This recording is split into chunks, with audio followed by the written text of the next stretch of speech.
What's up, everybody? Welcome back to All Smith. Today's conversation is with a man who didn't just change careers, he changed identities.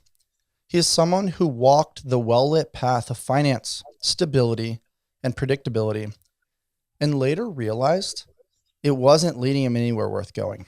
So he had the courage to step away, not because it was easy, but because it was genuinely honest.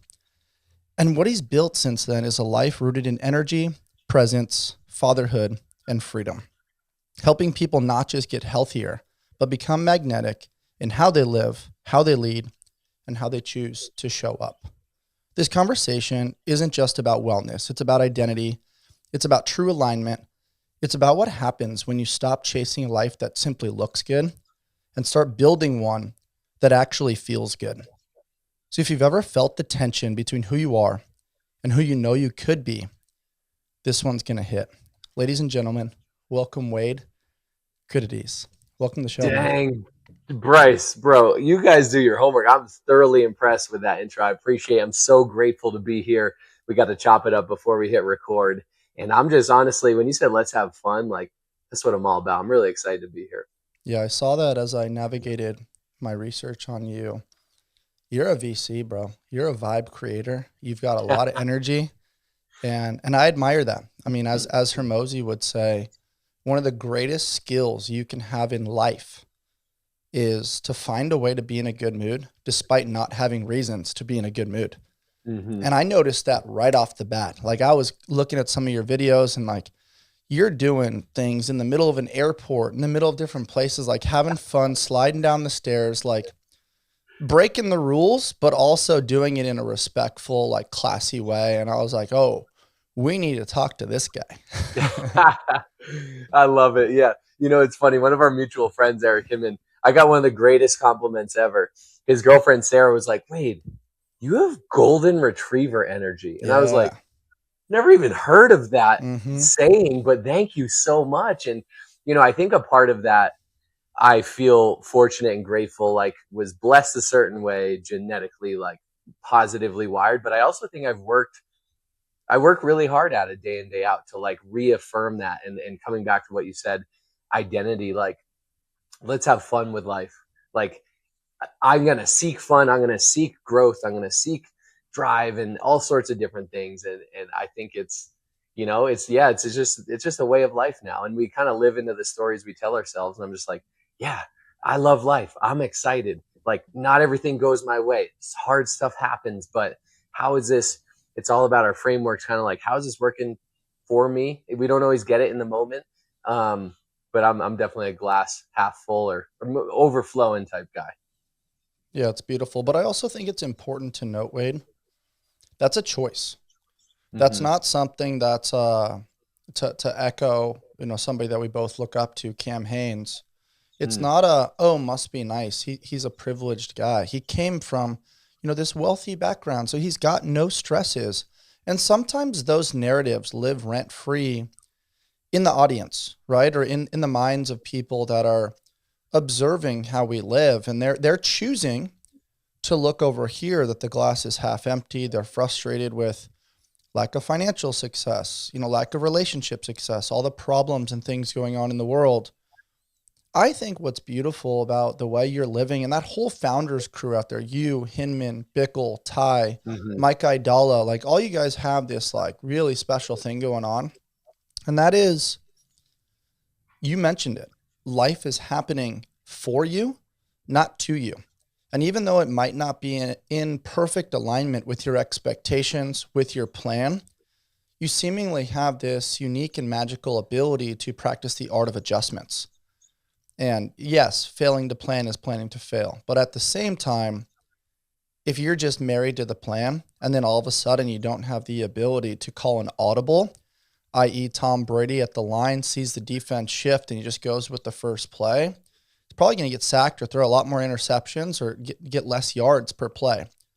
That subtle shift in mindset of like, whoa, I'm going to choose to have this mindset. Didn't sleep that good last night. I've got some digestive distress. The kids were a little bit, fussy this morning, especially having 3 kids, man. We got to dive into that later. Yeah. You've got a lot on your plate, but you're actively choosing to, first of all, make time to come on something like a podcast. We really appreciate that. Yeah. But also make time to grow, to evolve, to serve. How do you do it, man? Like, what's the mental framework? And then give us a peek behind the curtain into your morning routine that probably sets the tone for the rest of the day. Yeah, in just listening to you in identity and frameworks and life's happening for us, it's funny. What popped into my head, I always just kind of go from the gut, go with the flow. I was listening to a song long time ago by Macklemore, the rapper. And he had this lyric and it just has always stuck out to me and I've never forgotten it. And I live by it. It was, I don't control life. I control how I react to it. And I was Mm. like, that it just hit with me because I always felt that way, but I didn't maybe know how to verbalize it. And it's so true. It's like things happen all around us and things can happen to the same thing can happen to different people, but our framework and how we react to it, how we take it, really makes up our life, I believe. And so I've always just kind of adopted that in the sense of like, all right, I don't control most of what's happening around me, but I do control how I react to it. I do control my attitude. And I want to be someone who is a light, who, when if I'm around others, I want to bring them up. I want to like brighten their light. But back to, yeah, that's been kind of my framework. And I think what you asked too, is starting the day intentionally. I think intentionality, I think if anything, like we've got to live an intentional life. And that's what I've been seeking and trying to grow and build and do and execute on in my 30s. I'm 36 now, same as you. Whereas in my 20s, it might not have been as intentional, or it might have been like just kind of fallen into place into some things. But back to morning routine, I think it starts super intentional. And I'm by no means perfect. No one is. This morning I was super tired. I laid in bed until my daughters came in and jumped in bed with me, which almost never happens. But I was like, this is the morning to do that. Generally, I love being up with the sun or before the sun. I think the world is still, the world is quiet. I think humans, but especially as men, like especially this day and age with technology and iPhones and social media and everything, being still, whether you meditate, whether you pray, whether you just be, and it's easier. I think the frequency and the energy in the universe at dawn or before dawn is just a little more still. So I always try to have some stillness because life, your intuition, your soul, God, like definitely whispers to you and like you have the answers inside, but usually we aren't still enough or even quiet enough to listen to it because we're busy, busy, busy. And we're mistaking busyness for progress. And it's just, I'm doing, doing, doing. So I try to start like intentionally a little bit slow. I've got right over here off the screen, red light mat, certain things, certain biohacking stuff, red light therapy, etc. I've got a sauna over there and a cold plunge. So I usually try to just be with myself and or my wife. She's willing to wake up that early with me. I love creating some intentional time before the kids wake up with her and just feed my mind, my body. I'll try to read in the sauna, do a little cold plunge because that's like out of any supplement or anything, I think working out and cold plunging are the things I actually like feel like a physiological difference from. No supplement, caffeine, whatever. Nope. But I try to do that stuff to like really wake myself up and like prime myself for the day. I do some level of, meditation. I try to do some mobility. I read a book by Hal Elrod, The Miracle Morning, and I like got militant about it.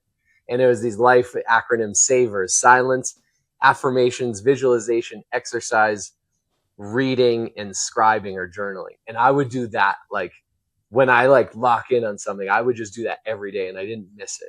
So you start to visualize your life a little bit, start to read books that help you grow, people that have done things before you that put their life's experience into a 10-hour read, maybe, moving the body, affirmations. I'm like, what is that? I started listening to some more Tony Robbins, like, oh my gosh, retelling and affirming the story you want to live over and over and over. And a lot of that stuff really stuck with me and built the foundation. Now I'm by no means perfect. I don't do those every morning, but I definitely aim to start the day intentionally and kind of learn from people who have gone before me. But I also know kind of what works for me to like set up. So by the time my kids wake up, dad's poured into his cup. My wife and I have connected. I'm feeling healthy and vital. I've moved. I've done some of those health things, and I'm ready to then like play with my kids to start the day. Yeah, I think that's such a beautiful thing the way you describe that, because mantras program that neuroplasticity, right? You're programming your OS, your operating system. Every day in every way, I'm getting better and better. Mm-hmm. Okay, cool. How? It's like, okay, I choose to wake up with intention. Within that intention, there was a duration of time that you practiced the art of savor. And that's something that, allowed you to kind of recognize which things are serving you, which things are really upgrading the operating system, which things take a little more time, which things can be kind of moved to another spot. You're busy. You've got a lot going on. You've got 3 kids. You want to carve out time with your wife. And also within those fatherhood moments, I think you're very intuitive and you have emotional intelligence to understand that there will be a last time. Eventually, they go off to high school. They Mm-hmm. eventually go off to college.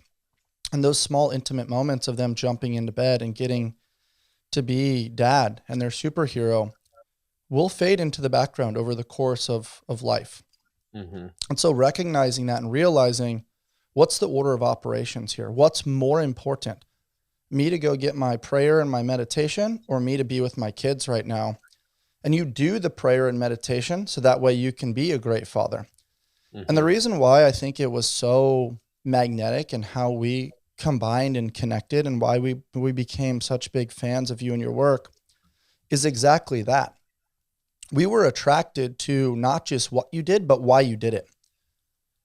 How and why you chose to do hard things, because it unlocked this version of yourself that I think a lot of people are seeking to be, but they don't know how. They're looking for the roadmap. They're looking for the biohack. They're looking for the answer. And they're not realizing that it's hidden, as you said, in stillness. Most people wake up and it's the alarm. And then all of a sudden they're checking their phone. They're on their email. They're trying to shove coffee down their throat while using the restroom, while brushing their teeth, then jumping in the car and they're immediately in traffic. And if they have kids, them or their significant other, hopefully, is trying to get them breakfast, trying to get them to school. It's this scattered, shuffled, chaotic, just splashing of energy everywhere that doesn't really set you up for success. And then as a byproduct, your goal all day is to walk around with a fire extinguisher, put out fires. You're living in fight or flight, typically underneath artificial light, sitting at some sort of cubicle in a compromised position in the pursuit of making money. We're now using our health in pursuit of wealth, later to then realize that, oh, we're going to try to make enough money so that our wealth then help us regain our health. I saw that all these guys are doing peptides now. I'll just do that and I'll be jacked and healthy and I'll live till I'm 120. And so we create these narratives and these stories and these limiting beliefs. And you and I both know that the thing holding most people back is the story we tell ourselves. And for most people, Wade, they're like, oh, must be nice. Like Bryce doesn't have kids. Like, why should I listen to him? But in your case, you've got 3 kids. Mm-hmm. You're finding a way to do the thing while being an entrepreneur, while being a husband, while still carving out time for travel, for connection with friends. And like, it is honorable. It is cool. And so we are so honored to have you here today. And I think, correct me if I'm wrong, that little narrative, painting that picture of, hey, let's go use our health in pursuit of wealth. Let's work in this cubicle to make a lot of money. That sounds to me a little bit like your past in finance. Mm-hmm. You had the security. You had the great income. You had the health insurance. You had all the things that from an outside view, you're like, yeah, I might go to the gym 3 or 4 times a week. I look good. I feel good. But inside, you noticed that there was a disconnect between head, heart, and soul. Mm-hmm. What was it early on that attracted you to finance? Kind of alluding to our story offline, what you described with your football relationship with your father, how that transition of finance. And then Wade, what was the transition out? Gosh, I think, wow. Yeah. Thanks for teeing that up for me. It goes all the way back to childhood, which, it's funny. A lot of stuff does as we get older and start to realize and work on ourselves and personally grow and develop. You realize a lot That of that, inner child is so important. yeah. And, so growing up, I was telling Bryce offline, but like I consider like I had a great childhood. I had parents who did, if we just have the framework, our parents did the best they could with the information they have. It frees up a lot for us, I think. And so I realized in my childhood, like my parents loved me and they did the best they could. What I realized a few things. They weren't in love. When I was old enough, like I realized they were like just co-parenting under one household. We didn't have financial stability or security. And but like I got to see them, and then my dad would have moments where like he would have to travel for work, for like he was a general contractor. He'd have to go build out stores and stuff for a while, so I might not see him for a month or two, and then I'd see him for like a whole month. So it was kind of this like he was present, but like also there's times he wasn't. So I had these few pain points of like present dad. I just wanted, you want your dad like all the time, and you can't really have that a lot of times, or society doesn't fully set it up that way. Financial instability, so I was lacking financial security, and seeing an example of a loving husband and wife, a loving relationship. So I think, again, we don't control life. I didn't control those things, but I do control how I react to it. I realized I had the opportunity to, be a victim to it, or be like, you know what, I'm going to use that as fuel. That's going to drive me. So from a young age, I started to like love sports. And as I got older, I'm like, all right, how do I build financial security in my life? Okay, I got to go to business school. How do I do that? Okay, let me try to get a scholarship with football, get good enough grades. Luckily, fortunately, I was blessed and be able to do that. So I got a scholarship, and I got some D1 offers, and I got some D2 offers, and I started to evaluate.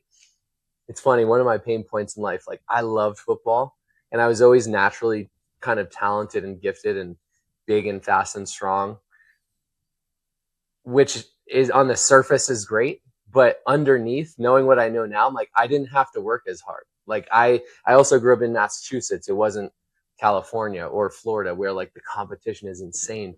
Mm-hmm. So it's like, I worked hard, but knowing what I know about success now, like, gosh, if I could put my 36-year-old mindset in my 14-year-old self, like what could I have done football wise? But everything happens for a reason. I totally believe that. We were chatting too offline about your basketball career. There's definitely so many lessons and stuff from there. But anyways, these things drove me. Went to business school. I chose a D2 school where I could get a really good business degree, because at that point I was kind of like a senior in high school. I'm like, the NFL, it seemed like I was almost too late, and like, you're never too late, but like, that was my mindset. So I'm like, let me get a really good degree. Let me go to a school I could probably play at like after my freshman year and get the best of both worlds. So Bentley University in the Boston area, really renowned for like finance and accounting. And I had known some people that worked in Wall Street and different stuff. I'm like, all right, finance makes money. I hated accounting in school. I'm like, I learned it enough. I'm like, let me go into finance. Everything happens for a reason. When I got there freshman year, there was grown men there. I'm like 18. I'm a kid still. I just got off mono. I lost 20 pounds going into training camp. I get there. They're like, pretty much all muscle.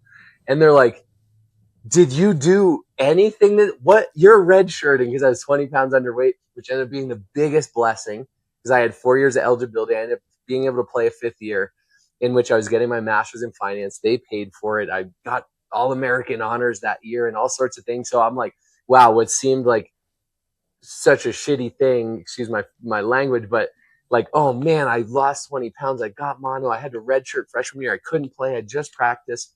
Then I had to practice against, all the first team defense as this 18-year-old made me so much better playing against the best. And then I got to use that eligibility. So anyways, I get my master's in finance, and I'm like, gosh, I better use this thing. I had this mindset, like, when I make six figures, that is the missing link in my life. It always has been. And when I get it, things will be set. I'll be on the mountaintop. And so I just put my head down, climbed the ladder, worked hard.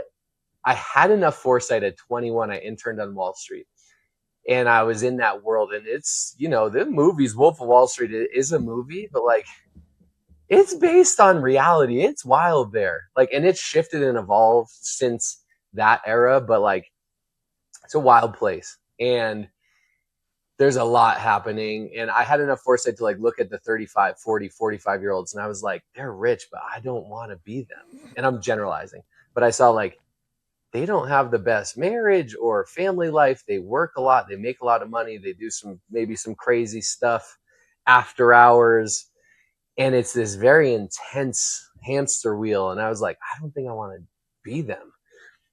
So I did Wall Street in Boston, which was like lighter, like 60-hour weeks, not like 90, 100. And just put my head down, climb ladder. Got to the point where I got to a point I was making the six figures, and I stepped back. I'm like, whoa, everything I've been working for, I've made it to where I want to be. And I'm honestly a positive guy. I didn't hate what I did. I was, working to this point to be like, when I get there, like life's going to just open up for me. And nothing changed at all. But I also, it almost revealed a mirror, like, this is what you've been working towards. You aren't any more fulfilled. And I kept living that lifestyle, kept doing the things. I was approaching 30. I think it's a very important time in a human's life, but a man's life, for me and for maybe a lot of people, you start to establish skills, network, career. You're 5, 6, 7, 8, 9 years in. You start to get good at things, but you start to evaluate, like, I'm going to be 30 soon. Like, what do I want my life to look like? And I was fortunate enough. I had a mentor. Hey, Wade, if you keep doing what you're doing, where will you be in 5 years? And are you okay with that? Now, back to the childhood, I always knew from like a young age, like probably middle school, I wanted to be a dad. And I always knew I wanted to be like a loving, present husband, because I didn't have some of those things. So I started to be like, gosh, at 35, I want to be a dad. I want to be super present. I want to be married and in love. And I want to build something too as a man. Like, and I want to show my kids, look, you can go after your dreams, but look, dad's building his, but I'm also able to be here. And so I started to visualize using those things that I didn't even really fully know about yet, but started to visualize the life I want. I'm like, whoa, this finance path, I'm a VP in finance, doing private equity type stuff, raising a $500 million credit fund. I'm the youngest at the firm. Like, everything was amazing on paper, making six figures and big bonuses and all that stuff. And I realized, I'm like, I just have a better car. I got the nicest apartment in downtown Seaport, Boston. But like, I can pay for my friends' bar tabs and pick up the tabs and whatever. But like, has anything inside me like truly changed? And I started to look. I'm like, at 35, in 5 years from now, I generally know my title, my income range, and I can kind of predict my life. And I don't know that, I do know actually that that's not the life I want. So I started to realize, gosh, for things to change, I have to make a change. Jim Rohn, one of my online mentors, just listening to a lot of his stuff, always said that for things to change, you have to make a change. Nothing changes if nothing changes. That's right. And so I just started to seek and be open. And I think that's it too. Like, when you start to get clear on where you want to go, resources are going to start to appear and show up, people, opportunities, networks, whatever it is. And I just was open to it. And that was a huge shift, because I started to see entrepreneurial opportunities, connect with different people, started to see people in Orange County, which I was then living with my now wife, Sandy. And I'm like, how are these guys surfing at 10 a.m. on a Wednesday or 2 p.m. or they're dropping their kids at school? Started to like connect with them and study. I realized they were entrepreneurs. They were business owners. They might have even worked harder than me, but it felt like something they were passionate about, and they had control over their time. And I've always been driven. I want to make a lot of money. I want to give away a lot of money. I want to travel the world. But like, what I wanted the most was, I want to wake up every day and design my days around the things I love: family, relationships I care about, my health, wellness, fitness, and work I could be passionate about. So I'm pinching myself now that I get to live that life and have built it. And I know I'm skipping through a lot. And now there's new mountains to climb, and there's other stuff to do, but I do have to remind myself to be present and pinch myself and be like, wait, this is the dream you set out to do, and you're here. And now you have new dreams and maybe bigger dreams and bigger purposes.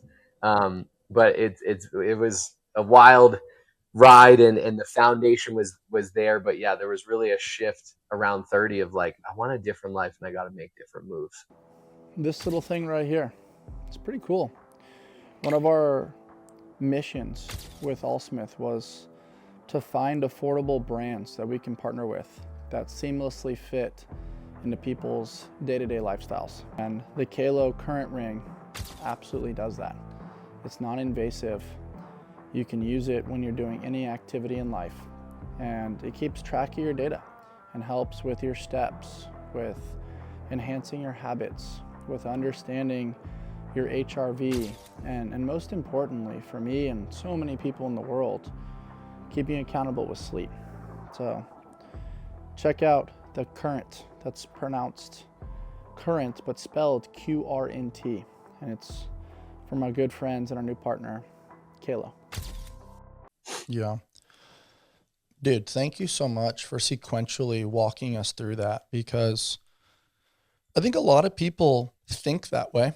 I think it's them sitting on a couch, Wade, and they're like, man, I don't really love where I'm at, but I'm making money.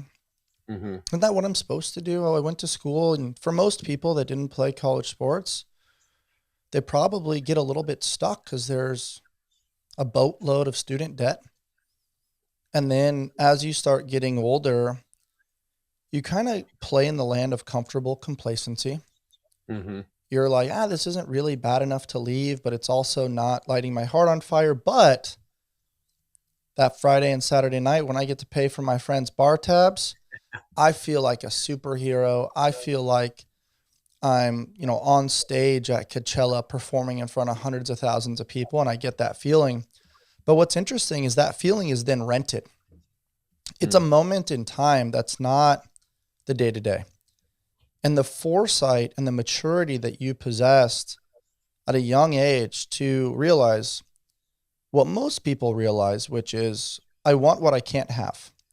I don't have the example from mom and dad of a true loving relationship, but I do have an example of loyalty. They stayed together underneath the same roof to provide for me and our family. I recognize that. And so like anything, you take what you need and you leave the rest. Okay, there's a lot of good there. And I want a true example of love. I want there to be physical, mental, and emotional intimacy that radiates downstream to the dogs, to the kids, where they understand that this is real love. And we're going to exemplify and show this to you. So when you guys become our age, you understand what real love is. You don't have to go through the traumas and turmoil of navigating the inner child in pursuit of love because of an absent father or poor choices made by the parents. So that foresight or that insight and that intuition at a young age, very impressive to me. Very cool that you saw all that. And very rarely do I view people that are, or communicate with people rather, that have that level of emotional intelligence and insight to just be the observer. And something that stands out to me is a lot of the world thinks about what they want. Well, I want this thing. It sounds like it's like really far away. It's like over there somewhere. But almost what's more important is what you don't want. And you were like, hey, I know I want financial stability. Let me go kind of tinker in this space for a little while. But the awareness and the courage to pivot is huge, especially when you have security. Because you and I both know entrepreneurship is navigation of uncertainty. You have this vision, you have this dream, you have this song inside that you want to go sing. You have no idea if people are going to listen. You sort of know how to sing-ish when you're in your shower or in your car, but you don't really know how to do it in a public place yet.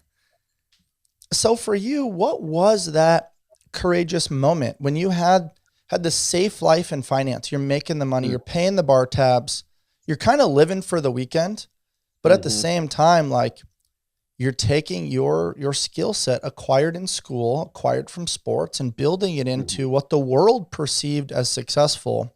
When did you realize that that wasn't your life? Yeah, gosh, there's a few stories where it clicked for me.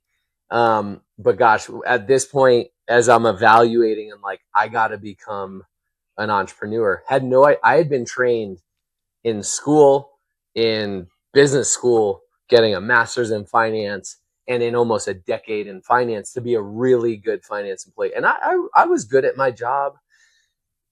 I didn't know how to be an entrepreneur at all, like whatsoever. I had never been trained in that. I didn't know many until I moved to Orange County and started to rub elbows with some and realize I want their life. I just didn't know how to do it. I didn't have an idea, a product, a service, or whatever. And I think, but first it's being open. And like you said, knowing what I don't want and looking ahead and seeing my 45-year-old CEO and being like, I don't want his life. And seeing my industry and being like, I don't want that marriage. I don't want that relationship with my kids. So you're right. I don't want that. Okay, what do I do want? And how can I start moving towards that? And I wanted the freedom. I wanted passion and purpose. And in what I was building, I wanted to build. I want to help people. I want to make an impact. I didn't feel like I was doing that in finance. But yeah, I had a mortgage in Orange County, and my wife was like going through jobs. Like, she's someone who it will chase her passion. And we're so different. Like, I had built security. She's like, I'll risk it all and chase my passion. She's like looking for it. And I remember a few stories. One that made me like, I don't want this was, I was the youngest at the firm, and so I'm preparing the pitch decks for the investor meetings and all the things. And and I was young and fit and played football. I'm a bigger guy, and so I remember, and I like style, like, and I honestly want to stand out. Like, it's always been my nature. Like, I'm not looking to fit in. I want to be me. I want to be unique. So I had maybe like a lavender suit on that was tailored, and I was doing CrossFit for like 8 years at that point. I swear it made me a better athlete than when I was playing football. I'm like, I wish I had this stuff back then. But I'm like, I walk into the room and you kind of notice me maybe.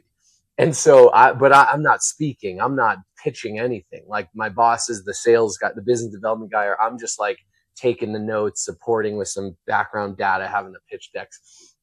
And we get out of the meeting. It went well. I barely had to say much.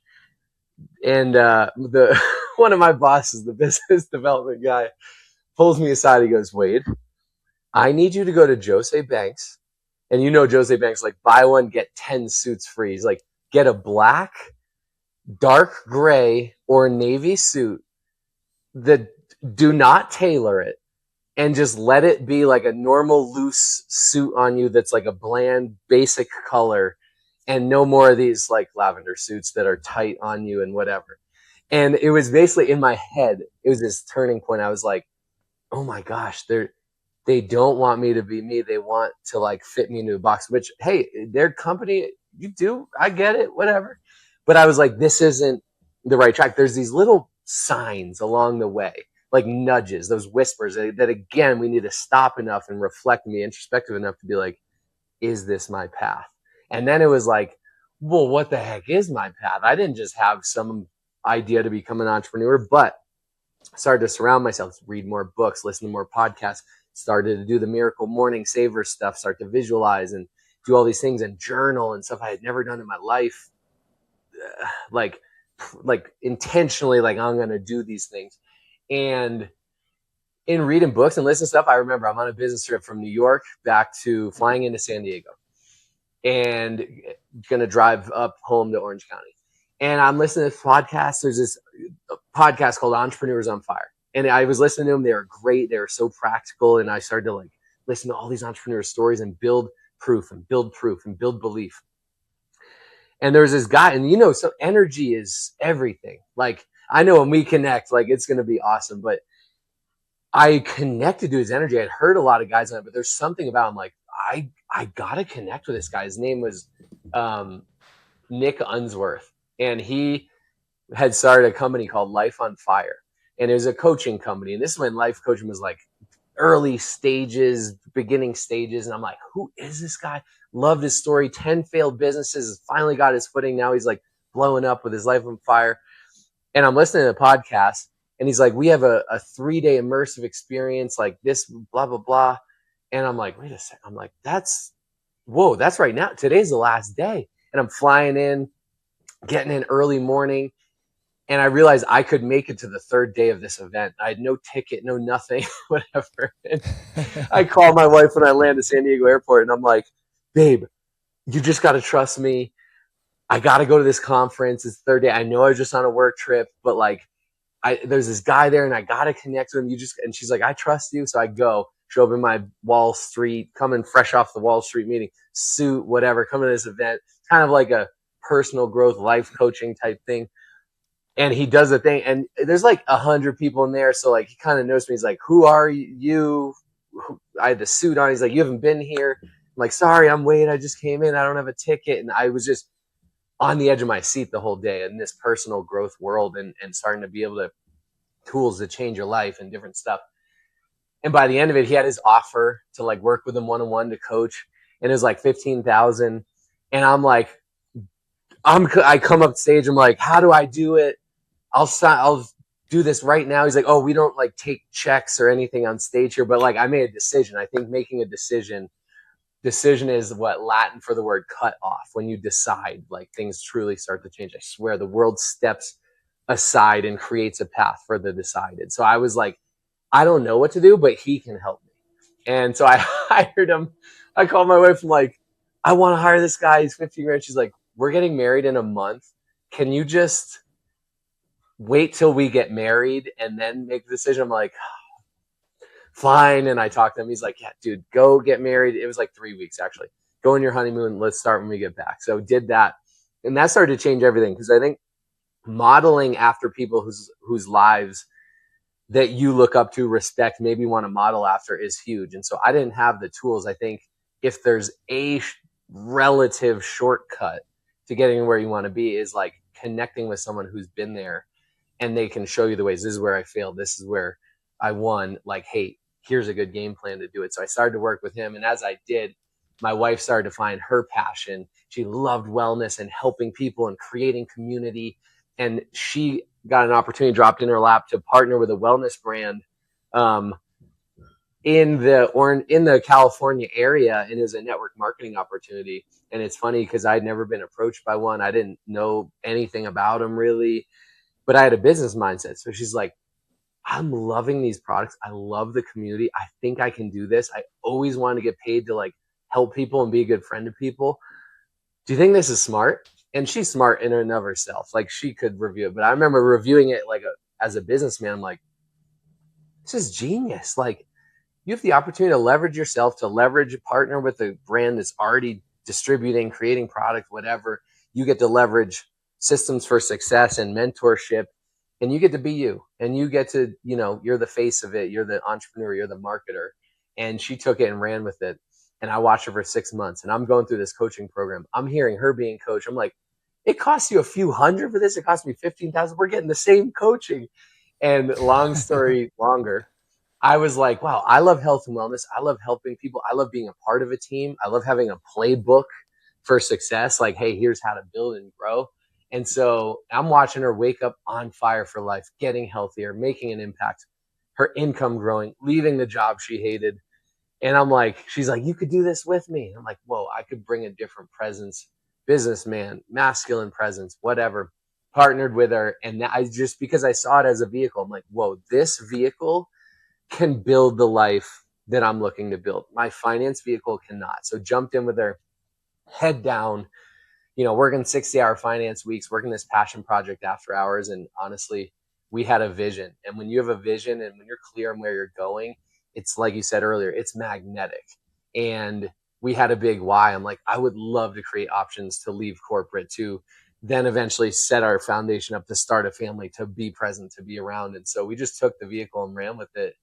And honestly, faster than typical. There's all sorts of compliance there. My story's not typical. But a year later, I was able to leave the corporate world behind and just focus on this wellness, team we were growing, and lifestyle. I call it lifestyle entrepreneurship. It's funny though. Last story. I want to kick it back to you. I had gotten comfortable. I'd matched my finance income with this wellness opportunity. And I'm like, whoa, I'm double dipping. This is amazing. I was so grateful because I could do this part-time after hours around my lifestyle. after I finished with work, I was waking up at 5 a.m. to work East Coast hours on the West Coast. It was awesome. I could be done by like 5 p.m.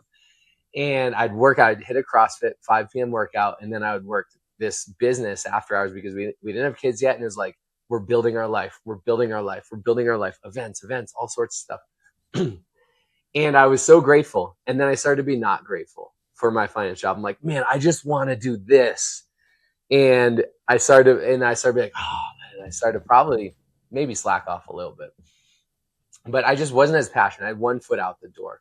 And I told them, by the way, there's 10 people in our company. I'm like, hey, I'm building something. I moved to California. I'm working remote. I'll travel back. But after we raise this fund, I'm going to leave and go off and do my own thing. So I also set a date and a deadline for myself. But as that was coming closer, I was like, oh, I'll just pitch them. They wanted to keep me like a part-time thing. And I stopped being grateful. And my wife and I did an opportunity, like promotional video for this wellness business we had. And she put on LinkedIn. She goes, hey, will you like it? I was like, yeah, sure. Didn't know how LinkedIn worked really. I like it. I wake up Monday morning. Our CFO's calling. He's like, Wade, this is HR. I'm like, we don't have HR. What are you talking about? He's like, effective immediately. You are terminated, blah, blah, blah. I'm like, what? He goes, all right, off the record. Dude, we saw the LinkedIn video. We don't care. We know you're doing it. All our investors saw it. Everyone, our whole network saw it. And they're like, how is Wade doing this and that? In finance, you technically sign a contract. You can't do other stuff. They were cool with it. Anyways, I get fired. And I'm sitting there. I'm like, oh my gosh. Like, we have a mortgage in Orange County.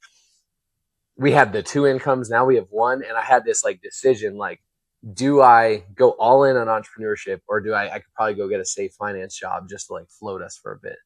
And my wife's pumped. She's like, yes. And I'm like, I'm an entrepreneur today. It's my first day. I'm like, babe, what do you do all day? What do I do? Like, what? And she's like, I'll tell you, I'll be your boss. Anyways, reflected on like, I can do this. Like, got to go all in on the dream. And so just kind of went all in on the wellness opportunity. And here we are 7 years later. And it's opened so many doors, so many networks at different speaking, and do content creation now because I love it. And we invest. I have some of those finance muscles I'm keeping strong. We have investment funds and real estate and venture capital, but I know I'm heavy on stories and I can just go on with it. But that's high level. I don't even know if I answered your question, but that's my story. I love that, man. What I'm feeling over here is that like, all I got to do is bump and set, and then I can let you spike. It's great. And like, that's not always the case. Oftentimes, like, I'm pulling stories out of people, and I think that's a credit to you, right? Like, it shows that you do the reflection, you have the space, but you also practice the art of sharing and conversation. And I think if you're trying to build anything, vulnerability breeds vulnerability. So when you share, then other people are really excited to share. And based on the field that you're in now, in comparison to finance, where numbers are everything, in entrepreneurship, relationships are everything. Mm-hmm. And I think what's beautiful to see is the relationships that you're building. But also, man, like, it just goes back to that line. Time and time again, I just keep getting steered back to my faith, where life is not happening to us, it's happening for us. Mm-hmm. And a similar situation happened with me at my previous job, where I loved it. But then they kept wanting to put me into a box. Mm-hmm. Hey, here's our systems. Here's our protocol. Here's how you do it. And similar to Harvey from the show Suits, I'm like, favorite show ever. Yeah, it's so good. But also, like, if you're really honest with yourself, you don't always play in bounds. You bleed in the gray area, and you recognize like rules are there, kind of like bumper rails when you're bowling. Mm-hmm. But eventually you're like, take the freaking guardrails down. I want my ball to curve a little bit outside the boundaries, and it's going to come back and probably get more strikes because I'm taking up real estate. I'm taking up space. I'm being big. I'm not playing small anymore. And I think if you're really meant to be an entrepreneur, those nudges, like you said, those little whispers, they eventually become a little bit stronger. They become shouts. And then there eventually is something that happens where the volume gets so loud, Wade. And in my case, it was both of my parents passing away from terminal cancer. And I mean, I just shared it recently on a podcast. We put it up on a reel where my mom was just like, Bryce, you have this song inside, cut the bullshit and do it. and my mom Wow. never Feeling. cussed. And Oh. so, it gives me goosebumps every time I think about it, because Mm. like you, I had the income, I had the client base, I had the lead generation, I had the health insurance, I had the community, I had the comfort. But inside, I was not excited to go to work. I wasn't excited to come home. And it was just like mastering the mundane, which I think is a good skill, but it was just trying to make it to my pillow at night so I could have escapism on Friday, Saturday, Hmm. and Sunday. And Same. that's not a way to live. And unfortunately, that's how most people are living. And so over the course of time and really studying people and observing what was going on, I came to realize that, to echo Henry David Thoreau, most people are living lives of quiet desperation. Mm. And I was too. And I didn't want to do that anymore. And so eventually it was like, hey, I'm going to take the leap. I have no idea how to run a business. At that time, I'd just gone through like a tumultuous breakup. I didn't have parents that I could call. My brother Mm. and sister were worried crazy. I had hit my version of rock bottom. Hmm. And I think, you at that time, especially navigating the element of grief, when you first lose someone, everybody's checking in. Hey, thinking about you. What do you need for support? And, blah, Hmm. blah, blah, blah. And it's like, it's kind of there. You don't really need it yet because you're operating on adrenaline for the first like 2 to 3 months. Hmm. It's like that 3 to like 18-month span after they're gone, where you actually realize that this is real. And the decisions, the choices, the life that you were living for all those months and whatever you're going through is now starting to become your reality. You see that in finance, right? You see that in Hmm. investments. You don't see the decision right away. You see it over the Hmm. course of patterns over the course of 3+ months. And so finally I was like, you know what? I'm going to practice the art of no longer being a people pleaser. I don't want to play in bounds for somebody else anymore. I'm going to take the leap.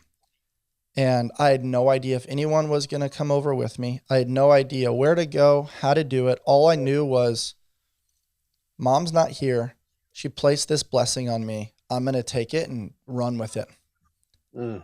And it's been the greatest decision I've ever made. I should have done it 7 years sooner. But the land of security is an interesting spot. There's golden handcuffs there. And that is the way for people like you and I that are used to structure and systems. It's why the military is such an enticing thing for young people. It's, hey, you're a little lost. You don't really know what to do. Let's Hmm. go serve your country. Like, we'll give you this paycheck. We'll give you a place to live. We'll give you structure. We'll figure out your Google Calendar. You'll understand, a system. And then when you leave this system, you'll understand how the world works. And then when you leave the system, you're like, wait, nobody tells me what to do. I don't have to go to class. I don't have meal times. Nobody makes my food. I have no idea how I'm going to make a living. What's this health insurance thing? How do I do taxes? How do I change a tire? How do I figure out how to manage people and other things? I just did my job. Like, it seemed so simple. And then you get out into the world and it's carving a path forward with a machete and you're not really sure where it's going. And Mm. so, like you said, then you've worked out your whole life. You've got muscles. You've got this proof of concept that says that, like, you've got a work ethic and you've got consistency. You're like, okay, how do you use those transferable skills to like work in a little bit and get to know what it is that you want? And I paused there for a second to let that marinate on people, because it's really hard to get supremely clear on what it is that you want. But if you can get a semblance of that, create the vision as you described, now we can reverse engineer it. Now Hmm. we can think, hey, this is where I'm at. This is the starting point. Here's a place I'd like to be in 3 months. Here's a place I'd like to be in 6 months. And honestly, I would start there. I wouldn't even go bigger because it's going to create like a little bit of anxiety of predetermining what's too far out ahead. And then based on that, it's like, okay, now you start to wonder. I think entrepreneurship forces you to wonder and experience the world in a very childlike way, in the sense of like, why am I here? Oh, to love and to learn. The athlete ego gets deconstructed. Your previous job doesn't really exist anymore. None of those people are really reaching out. You're kind of the has been at that place. They've replaced you really fast. And Mm-hmm. the thing that you gave all these hours and time and sweat equity and thought you were building relationships and the happy hours and the Zoom calls and all the meetings, all the things, the blood, sweat, and tears seemingly is just like gone. They replaced you like that. And you start to observe the world a little bit and you're like, there has to be more out there. Why didn't I take the trip? Why didn't I try to serve people and love people and do things more in alignment with my head, my heart, and my soul? Instead, I was falling in love with this narrative that said if I make the money and make all the sacrifice, it'll unlock every other door. And it seemingly just doesn't happen, man. And I'm so proud of you for taking the leap. But I also want to dive in because the world romanticizes entrepreneurship. And somebody said to Mm-hmm. me the other day, oh, dude, like you're living your passion, you're doing the thing, like must be nice, like must be so easy. And I said, hold on a second. The world thinks that if you love what you do, you'll never work a day in your life. And I was like, sure, I love to utilize the word play. I love talking about how much fun we're having. However, as an entrepreneur, I probably work 10 times more than I ever did at any other job. I'm Mm-hmm. sitting here with our amazing producer and strategist, and I send him emails at like 11 p.m. at night because I'm just like Yep. going through it after done coaching, after done Yep. podcasting. And I'm like, I have all these ideas. I think we can do this, this, this, this, this, and this. And my mind is just going. It doesn't turn off. You don't clock out at 5 p.m. anymore. Mm-mm. And it's like, I think it's important to make that note. When you love what you do, you work way more than you did before, but Mm-hmm. it's for the right reasons and the tools are lighter. Yeah. I wake up supremely passionate to go to work and serve our Allsmith community and connect with great people and problem solve. And it's not always easy. And I get really excited to go home to my wife and be Mm-hmm. with our dogs and curate our vision and our adventure and our play and the culinary experience and optimize our space to invite people over in pursuit of building a family. And Mm-hmm. then when they all go to bed and it gets quiet, what happens? You're back to the laptop and the phone because you are so passionate about building something. And like you said, it's a new mountain to climb. And so I just think it's important to note some of these things to people. And as you made that transition, you didn't have that cushion anymore like you did with the financial job. You and your wife are now business partners, which adds its Mm. own set of challenges. For sure. What were those early stages like, Wade? And how did you guys kind of figure out the processes, the procedures, the roadmap, and also how to operate as like friends and romantic partners and eventually Mm-hmm. parents and business partners? Gosh, it really was learning by fire for sure. I think you brought up like the concept, the metaphor of like you go through life like with a machete, Mm-hmm. especially to start out. And I think there's merit to that. I think you almost everyone has to do it. Like it's the rarest thing ever. If at like 18, you're like, I know my life's purpose and I'm just going to start down that track. Like that's almost no one. You got to find it. You got to use the machete and you got to hack some bushes. And I know my experience and I think for anyone in their 20s, like that's kind of what you're doing. You're just with the machete and you start to like hack at the bushes and you might catch some views and be like, "Ooh, I like that. I like this." And but you're just hacking away and you're just clearing the path. And there's an awesome book, one of the best personal development books, Think and Grow Rich, just side note, but it's like your 20s. What I remember from it are meant for exploring. Your 30s, you start to evaluate like, who am I? Like, what do I want to do? And you might even start on that path. And you might still be in your job, but you're starting on a path.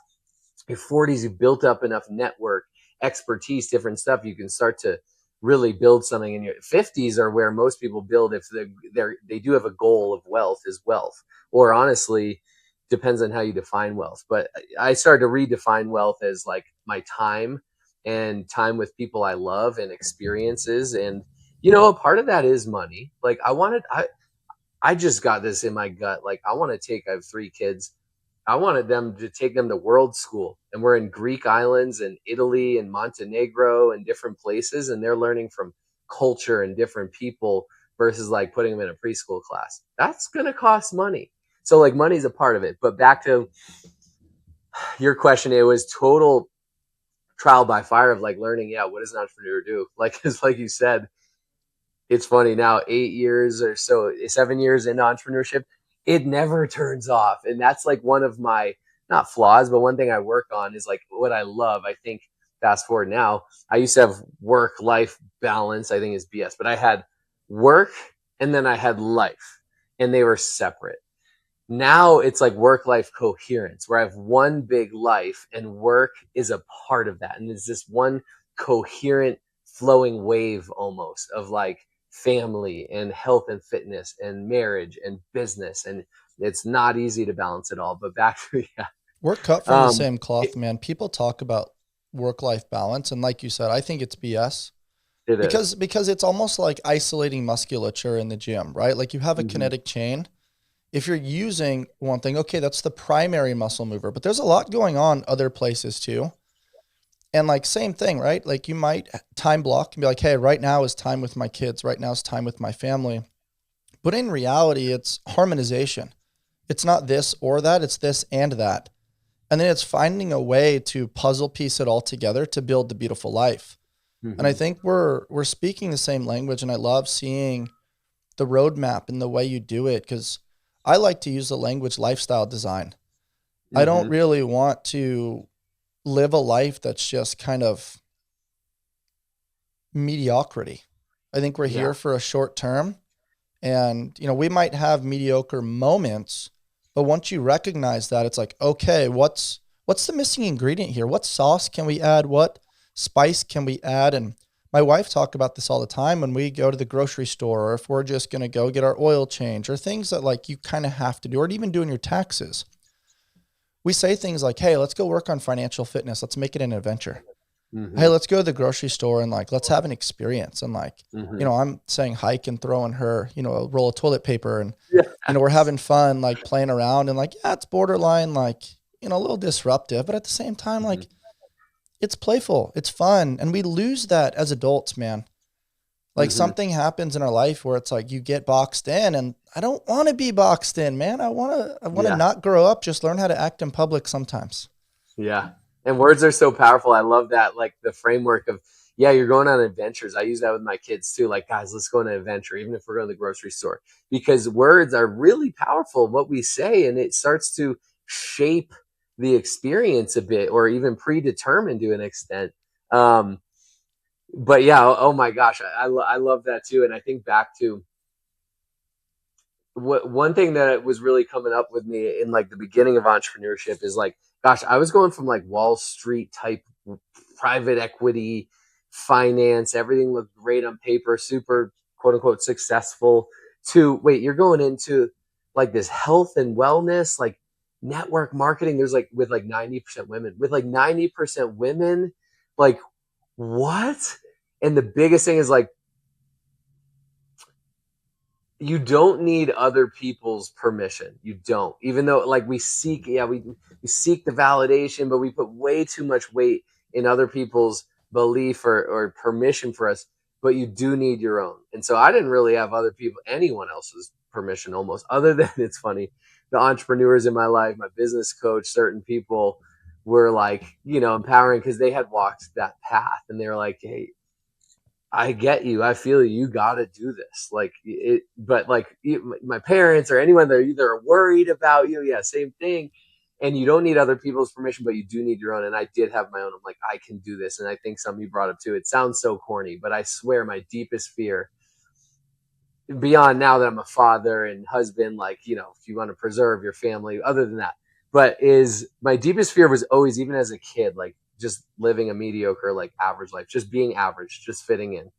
And it sounds like, oh, it's cliche, whatever. Like it always was. And it always drove me. And I had this pain drives us a lot of time. And this pain of like, I don't want to fit in. I don't want to be average. Now, that doesn't mean I have to per se act out, but I just feel like I have to be myself and be unique and follow my heart to an extent. And even though, but there's also a time and place. Like I'm so grateful for 10 years in finance. I learned so much.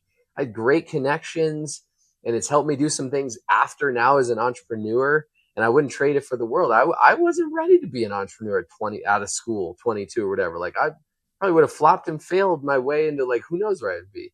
So I think back to the everything happens for a reason, but yeah, the lifestyle design is huge. In the beginning, there was a lot of rejection, a lot of flops, a lot of learning from mistakes. I didn't know how to be an entrepreneur. I'm like, no, I need a boss.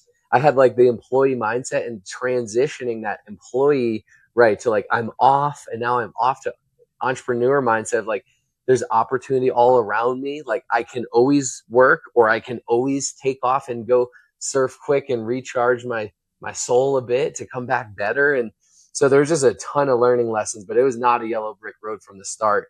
But I had belief and I had vision, and I knew where I was going, and I believed and I knew I could get there. And I think it was a combination of, even though, you lose faith or belief sometimes, but like underlying, you need to believe in yourself and where you're going. I had unwavering belief, and then you got to pair it with work ethic, because it does take the reps. Like you can't get around the reps, but it was kind of like, there's so many good books on it, like Pound the Stone. Like if I take 10,000 hacks at this stone, eventually it's going to crack. Like if I just keep going, I think the word until guarantees your success. Like I'm going to keep networking. I'm going to keep connecting. I'm going to keep doing the reps. I'm going to keep reading the books. I'm going to keep going to the events and conferences. I'm going to keep doing this, and that. I'm going to keep making the calls until I'm successful. And it's funny, the word until is just this moving target, but it's the power of get yet. To where you want to be. It's having hope that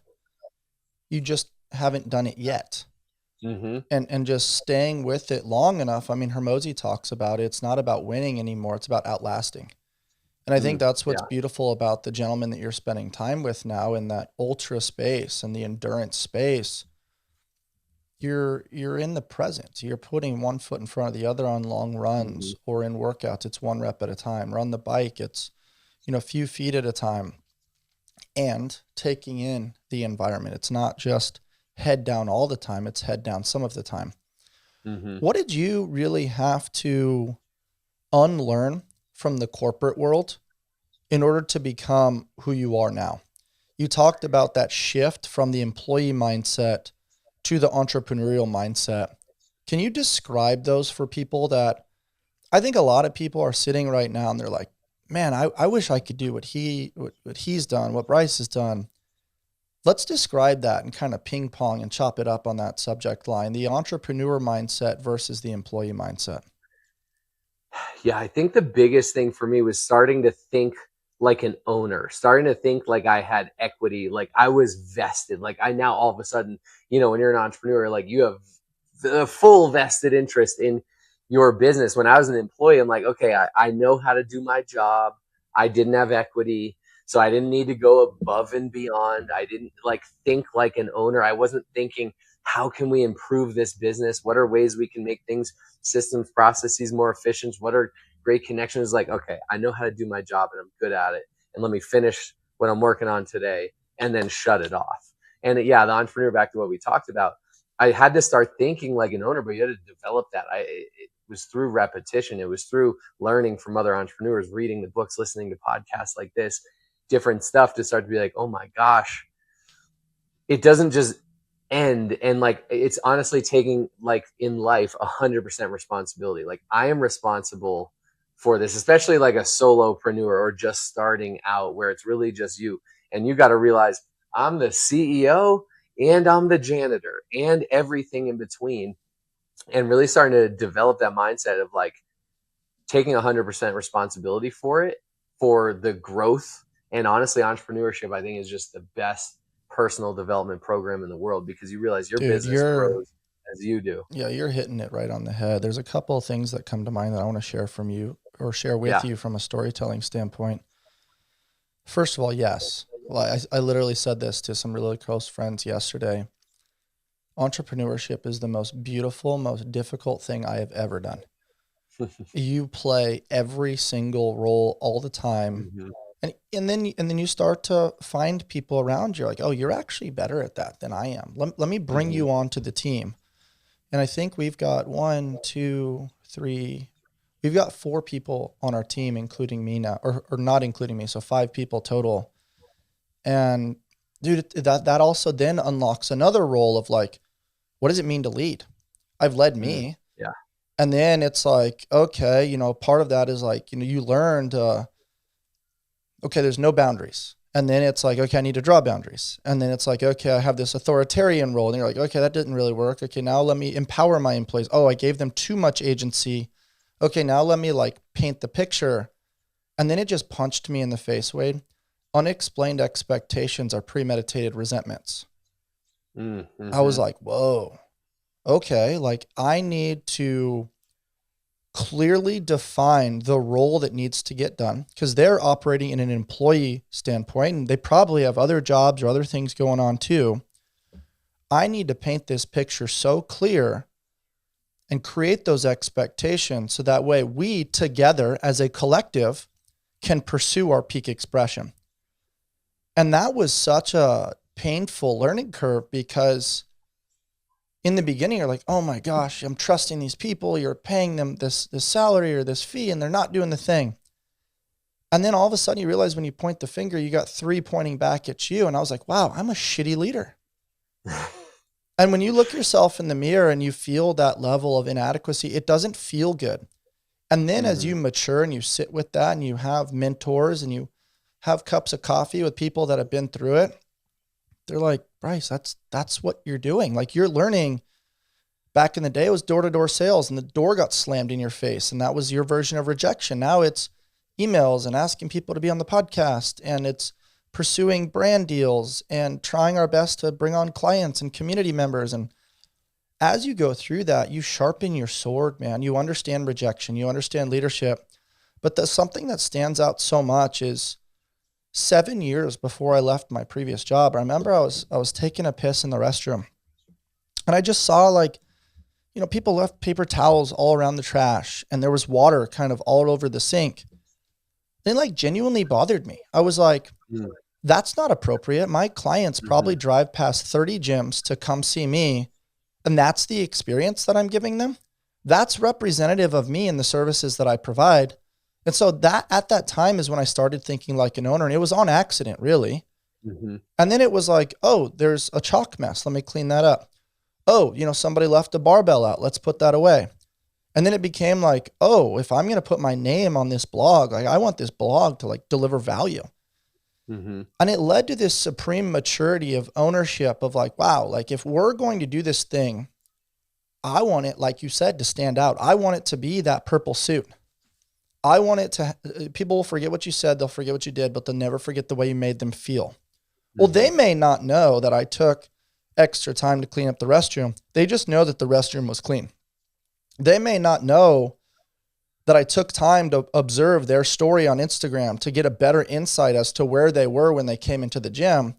But then I knew that day they had a bad day because they were in a car accident, or they had a great day because they got a promotion, or that they had a chill day and got to spend the day at the park with their kids. That level of care, I think, is a difference maker. It is the things that allowed me to think as an owner.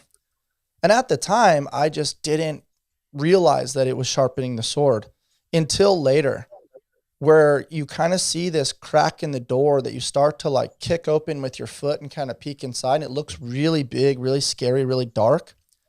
And you realize that fear is a mile wide, but only an inch deep. And it isn't until you take that first step that you're like, whoa, that wasn't so bad.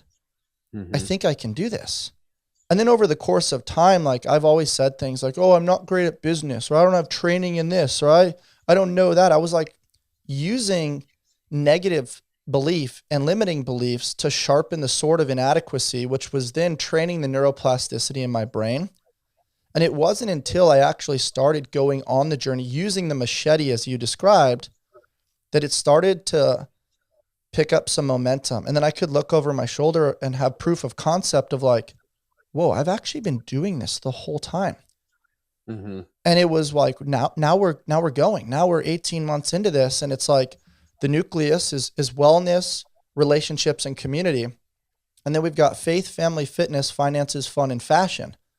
And those are the different spokes in the wheel. And now the wheel's going.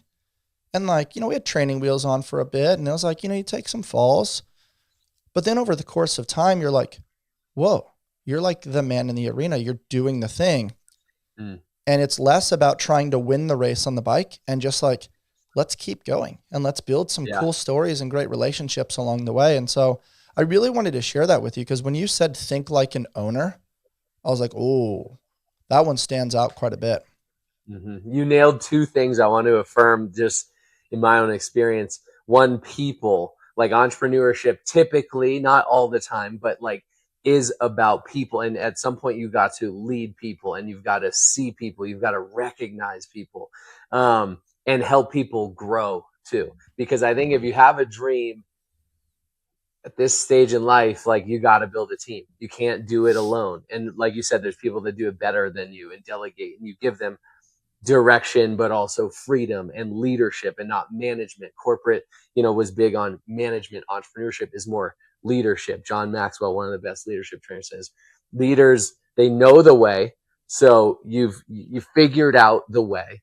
They go the way. I'm going to walk it myself. And then they go back and they show the way. Like, look, I'll do it with you. And so like taking care of people, because A, players are necessary to any business. And then also excellence is so found in the little things, in the minor details, like cleaning up the bathroom. Like thinking like an owner is like, you're the type of person that puts your shopping cart back where it's supposed to go after. You don't just leave it in the parking lot, right? And like it's just like, oh, someone else will do it. There's this whole, they got employees that get paid to do that. Like, no, you put it back, or you leave people, places, whatever experiences better than you found them is huge. But also excellence in those little things, because we think entrepreneurship is like landing the big deal. And you might have a day where you land the big deal and you're all psyched about it. But if you really look back, the big deal was landed because of a lot of little moments and times where you're like, you know what? I don't have to do that, but I'm going to do it. I don't have to do that. And you did it, and you did it. And so excellence is so found in the small things. And we always, you hear, don't major in the minors. Entrepreneurship can be majoring in the minor, in the little things, and doing it in excellence, because all those little details add up. But yeah, just thinking like an owner, it's also a muscle. You've Totally. got to go to the gym and train it. You can't just snap your fingers or read a book and be like, I'm an owner now. Here we go. Yeah, you're spot on there. There's a couple things you pointed out that I love, which is you don't have to, you get to. I love that you made the shopping cart analogy, man. We talk about that one often because a mentor of mine used to say there's two ways to do things, right and again. And man, like it's a tough thing sometimes to redo something or have to go through the same lesson over and over again, but it shapes character, it shapes value systems. And then if you choose to live that way energetically, that has a ripple effect into your team, into your identity, into how you do content, into how you communicate, how you love, how you serve and lead your family. So those things are definitely huge. What was it for you around identity, Wade? Like, how did you deconstruct your ego where you had this financial cushion, which probably gave you a little bit more mental clarity? Because in entrepreneurship, one of the worst things you can do is operate from a place of desperation and fear. Hey, I need cash flow. I need clients. And now you're like, now it's that, sympathetic fight or flight response. And people can feel that. What was it for you? Obviously, if you were not clicking like on that post on LinkedIn and getting let go and, had that all not happen, you probably would have stayed a little bit longer and been like, hey, Yep. I'm going to devise this plan. I'm going to put cash reserves away. I'm going to liquidate certain investments. Okay, now we have this financial cushion where we could be our own investor into entrepreneurship. Feels a lot safer, a lot cleaner. But you kind of were like pushed out the door on accident, life circumstance. It's beautiful in some ways, really scary and tragic in others. Life, it just happens sometimes. You were adaptable, like we discussed previously. In that moment, there has to be a little bit of like a masculine ego. Like, I crushed it for these guys. How did they let me go? And like, yeah, you're going to put on the face for your wife and, for the excitement and the positivity. But then you're in the bathroom kind of washing your hands, putting water on your face, and you have that little self-talk in the mirror and you're like, what the F is about to happen? And how am I going to provide for my family? And I have no idea what's to come next. What was that ego deconstruction and that identity shift that you had to kill in order to step into this next phase? Gosh, I think that is so huge. That's such a profound question. I think I think that happens a lot in athletics too. Like when it ends and you're like, whoa, who am I now? I think for me, just side note on athletics, like I just never, like football ended, whatever. I was always like, no, I'm still an athlete. I'm 36 down to 3 right now. I'm about to turn 37 in a few weeks. I'm like, I'm still an athlete. I might be a better athlete. But anyways, it was that moment, just like you described it, exactly how it happened. I'm in the bathroom, splash water on my face, kind of like looking at myself. And you kind of do ask yourself, like, who am I? Like, who am I without this VP title and this finance job with this cushy, great job? Like, who am I now? And those thoughts are racing through your head. Like, I could go back to security, or I could go all in on this that I feel passionate about. And I think at the end of the day, it comes back to like trusting yourself and knowing yourself. I think we kind of lose ourselves a lot of times, and it's hard to say like how exactly do you know yourself. I think it is those moments of stillness. I think it is introspection. I think it is, going off on your own. It's funny. I had a coach once. She was like, you need once a quarter, if not once a month, to go into the mountains or on a hike for 3 to 4 hours at least by yourself with no phones, with no nothing, and just be with yourself. Because you're just so driven and this and that, and you're always producing and whatever. And it's been like amazing. So I think in those moments, but it's hard to say how I deconstructed. I think it was really just like trusting myself. Like I know who I am and I trust myself, and I don't know how the path is going to unfold. And our brain craves security. We want the path to just unfold and know how it's going to unfold, but we don't. But trusting in that and being like, I've got to take this chance. I've got to bet on myself. I think entrepreneurship is like betting on yourself, and it is riskier, but at the same time, you're putting the risk on yourself versus like, I was fired. Like we think it's security until it's not. And all of a sudden the benefits and everything is gone in the corporate America, in my job and in my example, for example. But I think over time, like in life, we just have chance to have reps at like building who we are and our character. But I also think it's that like knowing who you are deep down. I think it takes that introspective moments and the stillness and like really just examining who you are, what you enjoy, what lights you up. And I realized like this lights me up. And like I've been saying I want to be an entrepreneur. I hired a business coach to become an entrepreneur. I've got to step back. Like this is the opportunity in front of me. And I think every entrepreneur, I thought I could have that like pathway, that like segue in entrepreneurship. I'll pitch part-time. I'll still have this. I'll get some commissions here, bonus, and I'll be building this over here. And it'll be this like perfect, like I'll just exit out of that into this. And it never is that way. Like there's a point in every journey where you're standing on the cliff and you gotta jump. And for me, I was actually kind of pushed. I was kind of getting ready to jump and I was just pushed. And what happens at first is you start free falling and your stomach goes through your head and you're feeling crazy. You're like, oh my gosh. But you're at the edge of the cliff. You're seeing other people flying and soaring. And you're like, I want to do that. But you got to jump. And you're free falling and you're so scared and you're hitting rocks on the way down and getting bumps and bruises, but you believe and stay committed. And eventually you stay committed on the path and you're taking the bumps and the bruises, but you maintain the belief, and eventually your wings spread. And at first your wings, and it's kind of like you're learning how to fly and it's weird and awkward. And you're like, can I do this? I think I can. And you believe in yourself and you keep exercising those wings. And then eventually you're flying and soaring.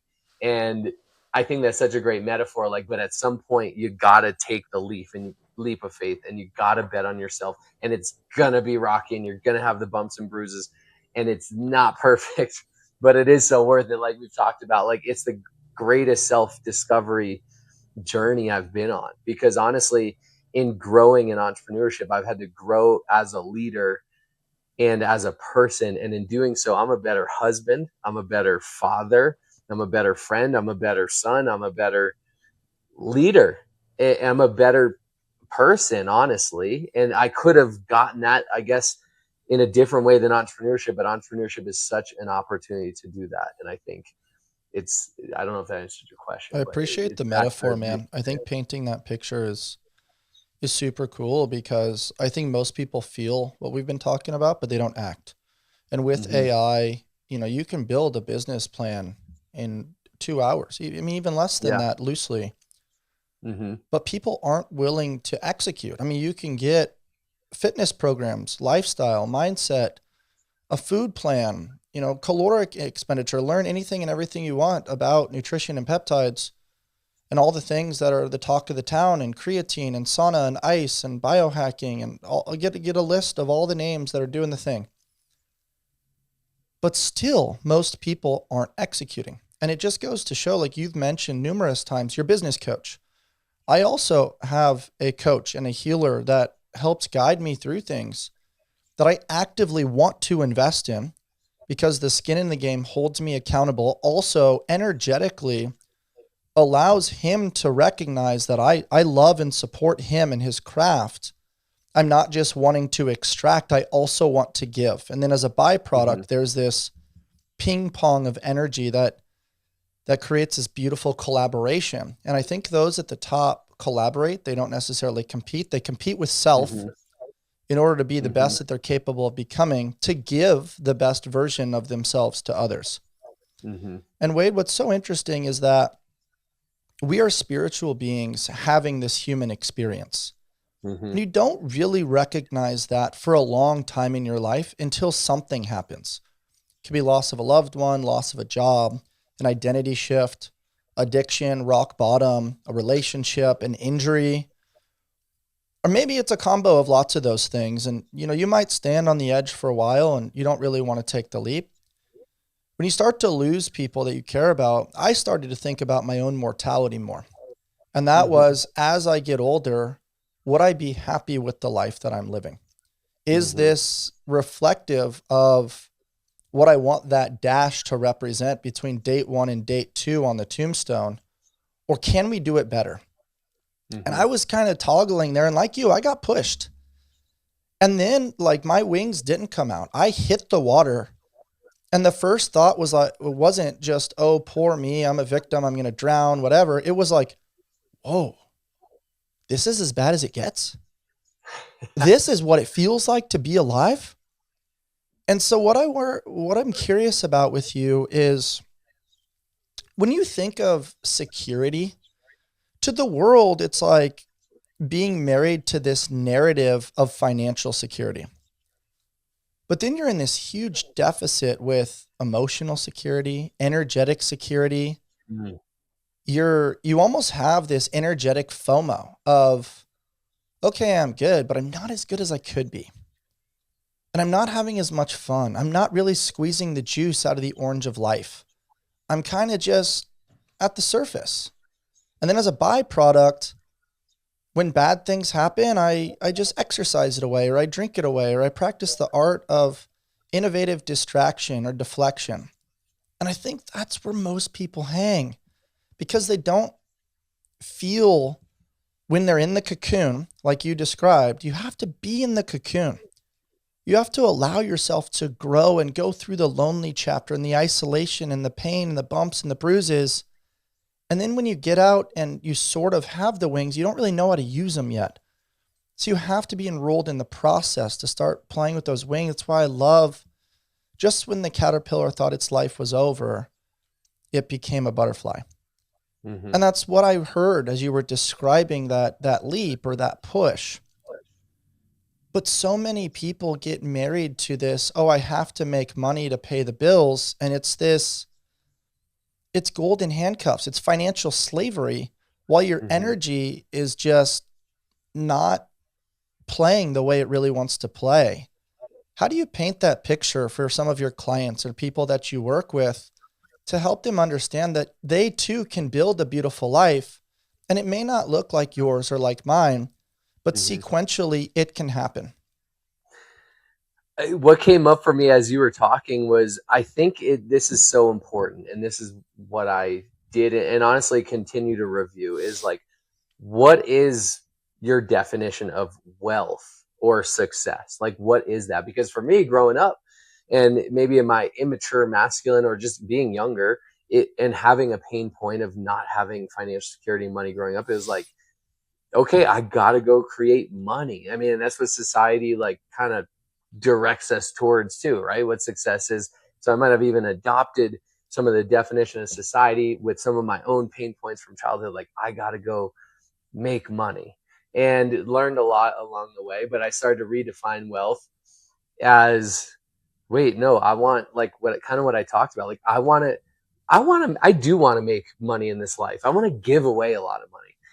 But I'm like, wealth to me is like waking up and designing each day. And like I came back to, I knew at some point I wanted a family. Now I'm looking at my daughters playing on the swings right outside here in my backyard. It's amazing, best thing ever. But I wanted to be a present dad. I want to spend time with people I love. I wanted to create time for my health and wellness and vitality and fitness every day. I wanted to work on something that I was building that was making an impact. And so as you start to redefine that, you start to like look at your inputs in the vehicles. Like, are they building that life? Are they getting me there? And I think, hi Cam. The other thing is, there's my 4-year-old. She just got back from dance. She's in her leotard. But the other thing is, I was thinking is like, gosh, and everyone is different, versions, right? And I think we all have a soul contract that we got to live out. Like, I wouldn't trade lives with Elon Musk, the richest person in the world, or Jeff Bezos, or Tom Brady's the greatest football player ever, my favorite sport ever. He's this handsome GQ guy. He could do whatever he wants in life. I wouldn't trade lives with him. Heck no. Like, I wouldn't trade lives with anyone. I have my own soul contract, and now I have my own beautiful family. And of course, I never would trade lives with anyone. But I think we all have our own soul contract. And guess what? Yeah, yours might not be. Not everyone's. We couldn't have a world full of all entrepreneurs. Like, businesses need employees. So like, your soul contract might be, you live in San Diego and you work for a company, you believe in what they're doing, and you do accounts receivable or whatever it is, and you have enough flexibility where you can go surf after work or before work, and you create a family and you love that. And like, that might be it. And that's okay. And do that as best as you can. But it's, you got to go within to the heart and be like, am I in alignment? Do I have that life coherence? And back to, our mutual friend Eric Hinman, that's one of the things that the word coherence always stood out to me, because he like lives his perfect day every day, and it's a lot of fitness, and it's communities with people in his sauna and cold plunge like 6 nights a week, hosting people. But when you're around them, you feel such coherence, and I want to give him a shout out there. And I think that's the biggest thing. So if you have alignment and coherence in a job that may not be the dream job on paper, but like, you enjoy it, it's building something. Some people I know, they're really good number twos, where they're not the entrepreneur, CEO, whatever, but they know how to support and execute the vision and all the things. A lot of times entrepreneurs and CEOs are like visionaries and whatever. And then it comes to like executing, you're like, okay, we got to make the game plan. So that's where the team comes into place. We all have our unique gifts and talents. And I think you got to just go into your heart and, do I feel in alignment? And guess what? There's also stepping stones. Like, my finance career was a stepping stone, and I wouldn't trade it. And I needed that chapter. But life is a book, and it's full of chapters. And we just honestly got to pick up the pen and start writing this chapter we're in now. That's great, man. We see a lot of people in the world, especially as they start getting older, where they'll romanticize what was. Oh, back in the day, this is what I did, or this is what I lifted, or this is, how fast my time was. We know that all too well, especially being in the athlete ecosystem. Mm-hmm. But you and I both know, like, health and wellness is the entry point for everything else. Mm-hmm. When you have that, you have hundreds, if not thousands, of problems.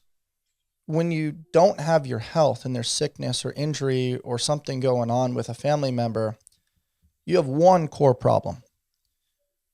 How do you create buy-in around that concept where people genuinely want to put time, effort, energy, and financial resources towards their health, knowing that it unlocks everything else?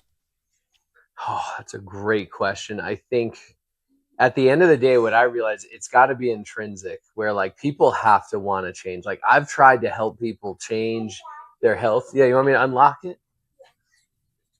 I've tried to help people change their health, their business, their life, and you realize like I'm pretty good at what I do and I can push people along, but they need to pull, and they need to like pull themselves. And I think one thing in our business that I realized, and in coaching, like honestly, understanding your underlying why is everything. Like maybe you don't want, like, I want to be an athlete, I want to perform, I want to put up numbers, I want to compete. But honestly, like I like that. I like the, ego, whatever competitive component. It's fun for me. But like my underlying why is like I want to be able to play with my great grandkids. Like I want to be able to lift them up in my 90s or whatever. I had this thing. I want to paddleboard around the Dana Point Harbor. It's about 1 mile in South Orange County when I'm 90. So That's that's like cool. this underlying like life goal of mine. But my underlying why I work out hard, why I do all the health things, I want to, it's two pronged for me. It's everything for like the life I live, the vitality, but I want to live a long time, and I want to live well a long time. I don't just want to make it to 100. Like I want to paddleboard at 90. But also I want energy today for my kids. Like I don't want to be that like, oh, I'm so tired, whatever. So it's that two pronged. And for me, a lot of times legacy does, when you do have a family, like that's a huge part of your legacy. And so I think people need the why. So it's like understanding like, why do you want to be healthy? Why do you want to feel good? Oh, you want to be a good example for your kids, or you want to live a long time, or you had family members deal with this and you don't want to. I think one of the biggest, I heard a mentor of mine that actually out in Laguna Beach. Yeah, 1 second. Dad's on a podcast. So cute. Here, come on up with me. This is my daughter Cove. I don't know if kids are allowed on the podcast, Oh but here yeah, she yes is. they are. Hi, But nice to see but you. that's Bryce. Can you say hi?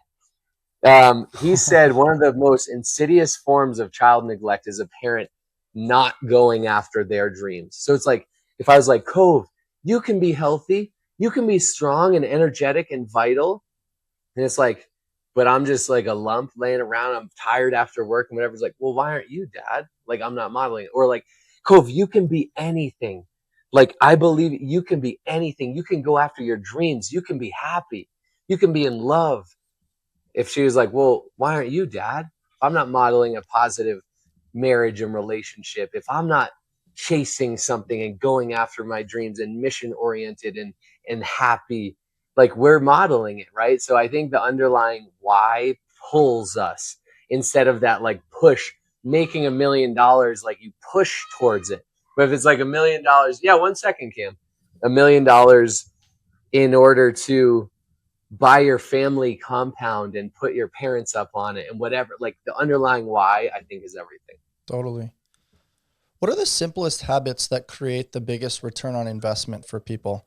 You work with busy individuals, they've got kids, they've got workflow, they've got a lot of responsibilities. What maybe 5 things provide the biggest return on investment? Oh, that's an amazing question. I think there's pillars, really, like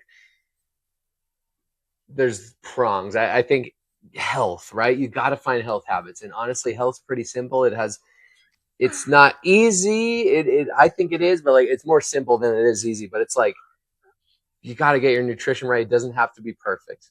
I live an 80-20 lifestyle. 80% I'm dialed in. I've learned enough. I know what to do. 20%, if I want the ice cream, the pizza, the beer, the margarita, the tequila shot. I was just in Vegas. I took tequila shots. Like, I'm going to do it. But I think an 80-20 lifestyle. So I think health habits. I think spiritual, exercise. If exercise could be a pill, it would be the most powerful pill on the planet. Mm-hmm. But it's not a pill. You have to work for it. So getting, those health things, movement, nutrition, sleep, even, I think stress management.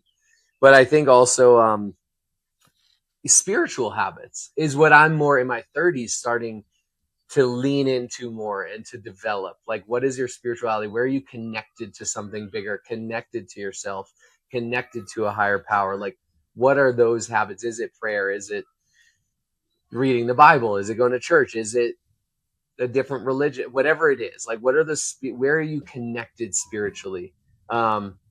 I think habits around like relationships are huge, like your marriage and your kids, but also like relationships you really value. It's like you got to invest in those.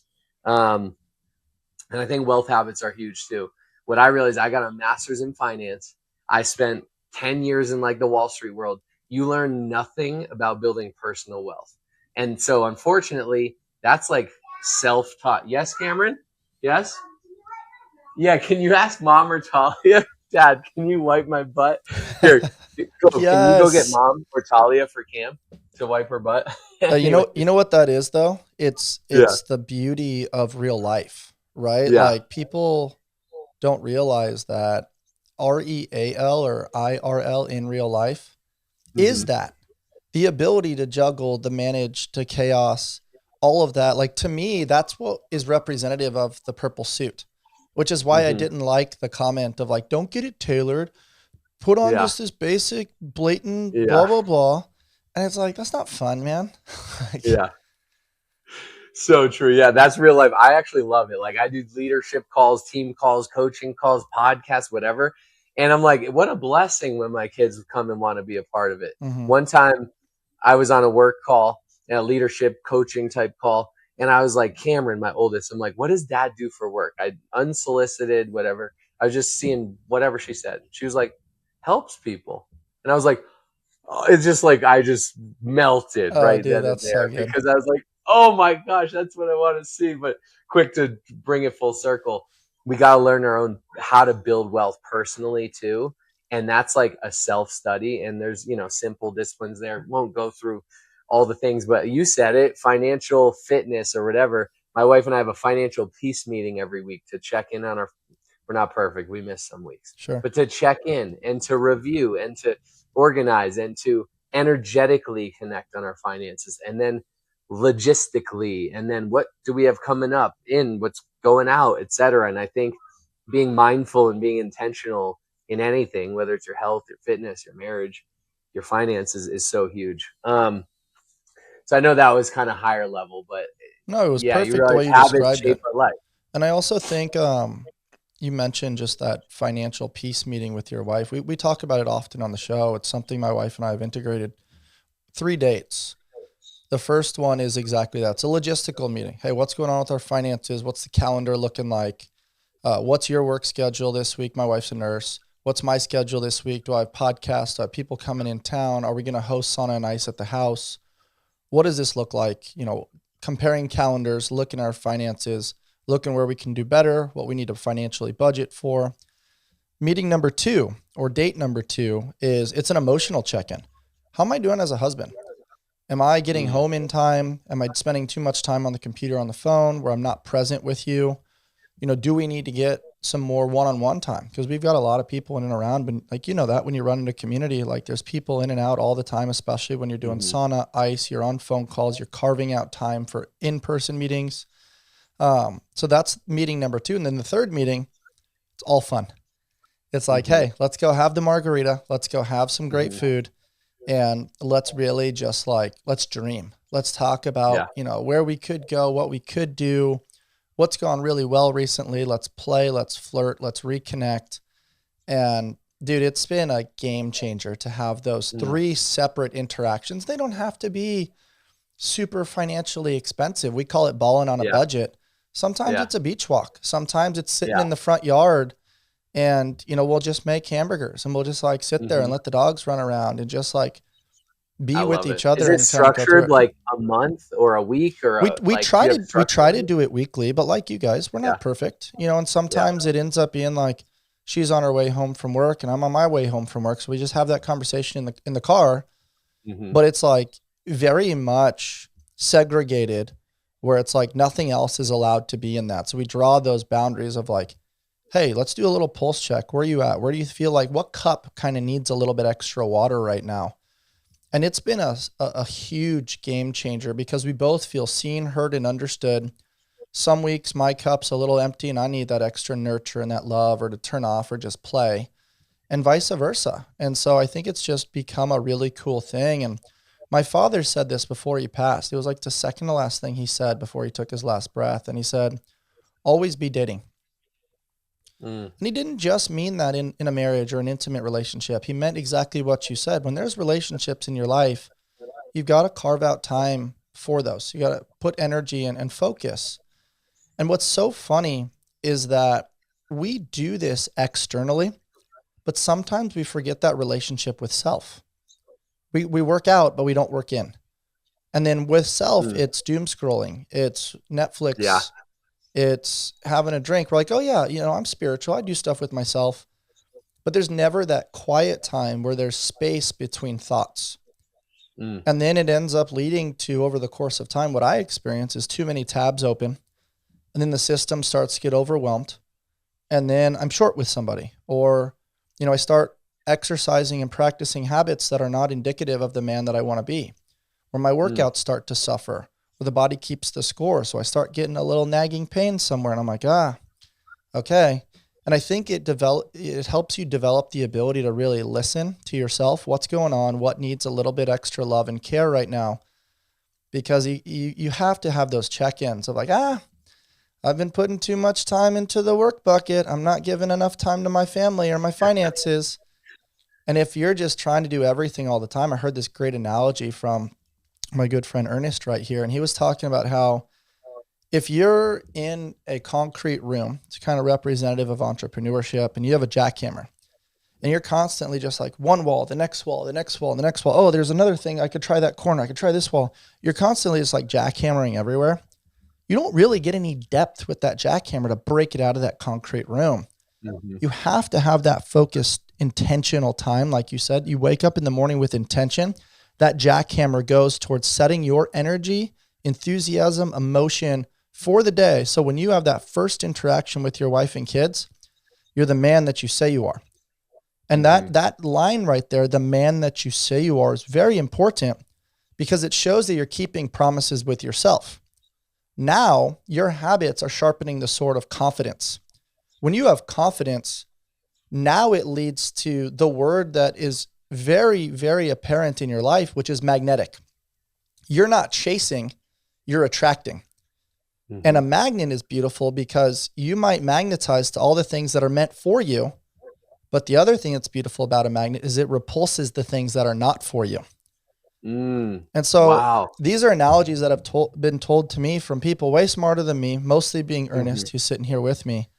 Yeah. And I want to hear about how that term magnetic became such a pivotal part of you, your business, and your podcast. First, I have chills. The few times you've brought up your parents, I've just gotten chills down my spine. And though that's a sign, right? There's just always those little whispers and different things. And really cool, like legacies live on, and you're carrying on your parents' legacy. And you even just saying that line, the second to last thing your dad said was always be dating. And you brought up certain things, how you took it. And it's not just like your wife. But of course that's super important, but that's like the one we think of the most. Sure. And what really came to me, like stuck out to me, like almost like a message, was like, always be dating life.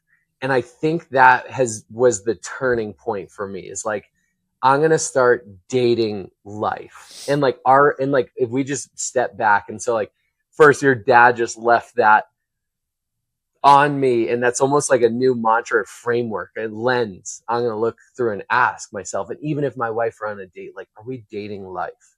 Are we dating each other? Are we dating certain things? Are we dating our finance? Are we dating life overall, and all these buckets composed?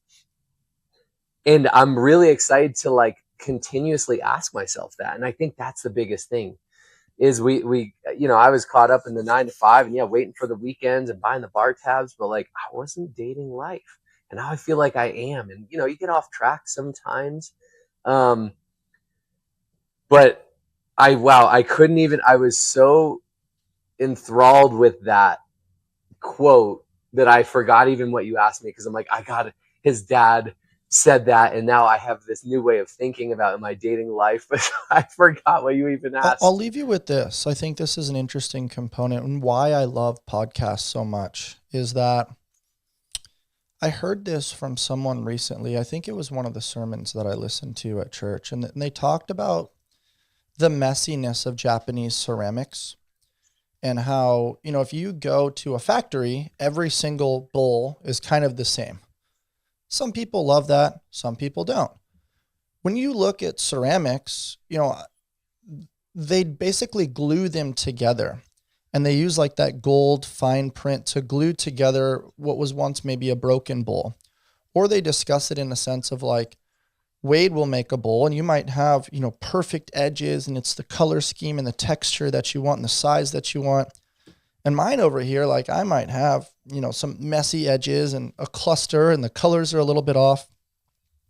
When you look at crafting or woodsmanship, what's beautiful is the imperfection of the craft. We will pay more to go to a boutique place with a carpenter that made something that looks unique in our dining room in comparison to the one that's just like the IKEA model. It's the same, it's factory made.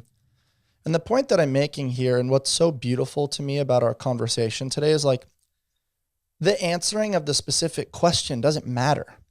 What matters is that it unlocked a phenomenal story, a framework, and a shareable nugget, not only for you, but to then give away to help people, which is according to your children why you're here. Mm-hmm. And so to me, like, I think that's the awesomeness, the messiness of a podcast, the misspeaking, the pauses, the The kids jumping into the screen. Dad, can you wipe my butt? Yeah. Like that's a game changer, dude. And so like, I just really appreciate you being such an active participant in life and dating life and having this coffee date with me today and hanging out and sharing all the different things that you've been through. But most important, man, like the transition, right? Like you had this cush job, you had the thing that the world says is the thing, the money, the benefits, all the stuff. And you came to realize that lit your bank account on fire and you learned some great things and you wouldn't change it for the world, but it wasn't your forever. It was a season. And then it unlocked this passion into this next season of husbandry and fatherhood and learning and climbing a different mountain. And I think the big thing to take away today is listen to the whispers. We all have this song inside, and I don't want people to not be dating life and then get to the park bench with regret at the end of their life. Get to that tombstone and have that dash not mean anything. Dating escapism and just trying to make it to the weekend rather than every single day being beautiful, waking up excited, going to bed excited and passionate and full of love. And I think we described that today. And so for you, Wade, when you get to the end of your life, somebody hits you on the shoulder, gives you the pat on the back, and they say, you did it right, man. What does that look like to you? What does that mean you did it right? Wow, I got kind of chills again. I think it comes back full circle to put a bow on all the stories and everything on this episode is you did ask, what is magnetic? I think magnetic is when you know yourself and you are living into who you are, and you are also at the same time almost chasing who you can be or looking to grow into that person. That is when you're magnetic. And I think when I reflect, I actually have this reflection a lot. I'm sitting on a rocking chair at 90 and my great grandkid's on my lap, and she asks about my life, and I get to kind of share it. Like, am I proud? And I kind of go there to look back and be like, what would my 90-year-old self tell me today in this decision I'm making right now?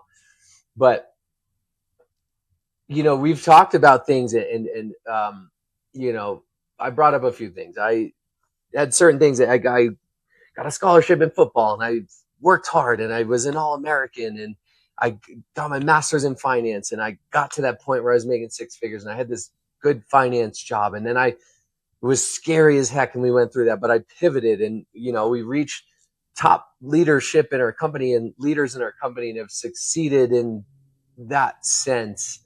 And all the things, what I'm most proud of is the hardest thing I've ever had to go through. I've done Ironmans. I've done some hard physical things. Like I'm always looking to challenge myself, right? But last year we had our third child. And I'll keep this story short. This is a whole podcast. Actually, we have our own podcast called Getting Magnetic, and my wife just bravely shared all on it the last few episodes. So that's where it's detailed. But we had our third child. It was a C-section, which is very hard on a woman's body, and it's physical trauma. And what I've realized is trauma can bring up other trauma. And all these repressed memories from childhood came out in my wife like a week into postpartum, which you already have insane levels of hormonal shifts and physical damage of your body. And then there's a newborn, and we have 2 toddlers, and oh my goodness, there's so much happening. And then all these like wild repressed memories coming back from childhood, which in turn, she'd wake up with night terrors every night. At like, her body would let her sleep for like 90 minutes a night, maybe 2 hours if we were lucky. And she'd wake up screaming and all this stuff, and I'd get up with her, and oh my goodness. And this went on for like months. And it got to a point where it was so bad and so hard. It like, when you don't sleep, there was no sleep. It was like 2 hours max a night for weeks, months.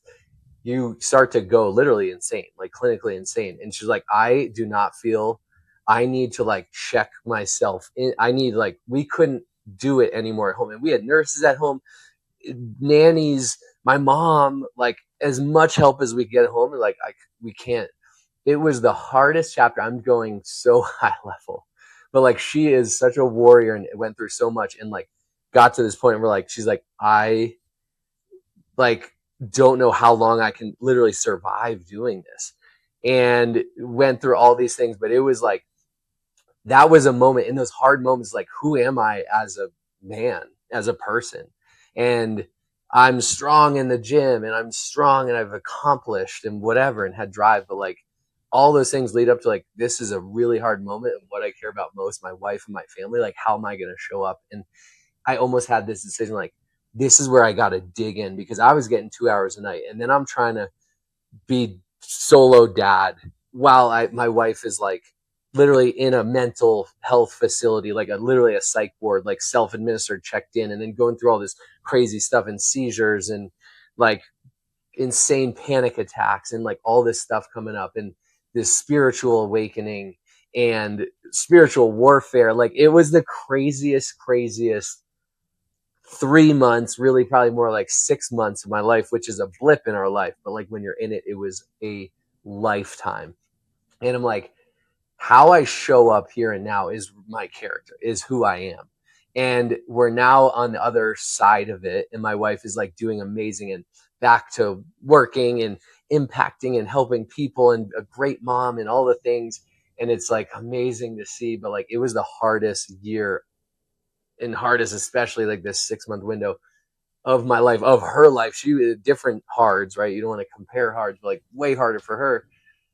And what I'm most proud of is how I showed up there, because I like stood in and was the grounding force and took care of the family and took care of the home and tried to take care of the businesses. But honestly, they were on the back burner. I'm very fortunate they're set up in a way where I could more or less step away for 3 months and different things and be fully there. And gosh, I learned so much, and it was so hard, but that's what I'm most proud of. So I think it's those moments in life, and probably like you, not to speak for you, but where you lose both your parents to terminal cancer, and it's like, I'm going to have this grieving period, but like, who am I? How do I bounce back? And your mom saying you have this song inside of you, and your dad saying never forget the date, or like, and you're living it. Like, I've gotten to know you through your energy through this podcast. Like, I'm super proud of you because you're living it. But I think it's, it's not the accomplishments. It's not the numbers you put up. It's not the whatever. It's right. Your loved ones, like, how would they